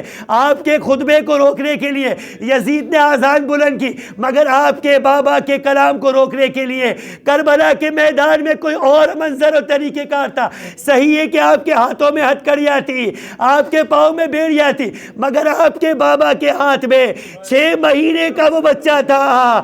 ارے جو وہ حجت خدا تھا کہ امام ایک مرتبہ کہہ رہے تھے اگر میں نے تمہارا گناہ کیا ہے تو اس بچے نے تو تمہارا گناہ نہیں کیا، اس کی ماں کا دودھ خشک ہو چکا ہے، یہ 3 دن کا پیاسا ہے۔ فرمایا ایک مرتبہ جب کہیں سے کوئی جواب نہ آیا، اپنے فرزند اصغر کو زمین کربلا پہ رکھ کر کہا اگر تمہیں محسوس ہوتا ہے اس کے بہانے میں پانی پی لوں گا تو آؤ آگے بڑھو اور اسے پانی پلا دو، مگر اب بھی کوئی نہ بڑھا۔ حسین نے اصغر کو ہاتھوں میں لیا، کہا میں نے اپنا کلام مکمل کیا، تم بھی حجت خدا ہو، اپنے حجت کو تمام کرو۔ پس ایک مرتبہ مقتل لکھتا ہے سوکھی زبان کو سوکھے ہونٹوں پر پھرانا شروع کیا۔ اب اس کلام کو قطع کرنے کے لیے آزان نہیں دی گئی، فرمایا اقطع کلام الحسین، ارے حسین کے کلام کو قطع کر، اور مولا نے 3 بار کا تیر جوڑا۔ جو گھوڑے کی گردن کو توڑنے کے لیے تیر چلایا جاتا تھا وہ ننھے سے بچے کی گردن کا نشانہ لیا۔ فانقلب الصبی علی یدیہ، ارے بچہ باپ کی گود میں پلٹ گیا کسی لاشے کو اٹھا کر۔ حسین جب واپس چلے اس طرح سے تردد میں نہ آئے جیسے لاش اصغر کو اٹھا کر 7 مرتبہ آگے بڑھے، 7 مرتبہ پیچھے آئے اور کہتے جاتے تھے رضن بقضائک و تسلیما لامرہ انا للہ و انا الیہ راجعون۔ الا ولعنۃ اللہ علی قوم الظالمین وسیعلم الذین ظلموا ای منقلب ینقلبون۔ بار الہ تجھ واسطہ محمد و آل محمد کا ہمارے اس کلی سے توسل کو اپنی بارگاہ میں قبول فرما، ہمارے گناہ صغیرہ و کبیرہ کو معاف فرما، ہمارے مرحومین کے گناہ صغیرہ و کبیرہ کو معاف فرما، انہیں جوار معصومین میں اعلیٰ علیین میں جگہ عطا فرما۔ پروردگارہ تجھ واسطہ محمد و آل محمد کا، تجھ واسطہ اصغر کی مظلومیت کا، تجھ واسطہ سید سجاد کی قید ہونے کا، پروردگار دنیا و جہاں میں جہاں جہاں آل محمد کے چاہنے والے فرش عزا کو بچھائے ہوئے ان کی جان مال و عزت کی حفاظت فرما۔ پروردگارہ تجھ واسطہ سید سجاد کے چاہنے والوں کا ان میں جو بیمار انہیں شفاء کاملہ عاجلہ عطا فرما۔ پروردگار جو بے روزگار ہیں انہیں رزق حلال عطا فرما، جو برسر روزگار ان کے رزق حلال نے وسعت و برکت عطا فرما، بے اولادوں کو اولاد صالحہ عطا فرما، قرضداروں کے قرض کو غیب سے ادا فرما، بے جرم اسیروں کی رہائی کا بندوبست فرما، جو اپنے وطن سے سفر پہ نکلے پروردگار انہیں خیر و عافیت کے ساتھ اپنے وطن پہ واپس پلٹنے کی توفیق عطا فرما، جو حج و زیارات کے متمنی ہیں پروردگار انہیں حج و زیارات نصیب فرما، ظلم اور ظالم کے خاتمے کے لیے کربلا والوں کا انتقام لینے کے لیے اپنی آخری حجت امام اسرف الزمان کے ظہور میں تاجیل فرما، ہمیں ان کے آوان و انصار میں شمار فرما، ان کے دل کو ہم سے راضی و خوشنود فرما۔ وتقبل منا انک انت السمیع العلیم وتب علینا انک انت التواب الرحیم۔ ماتم حسین۔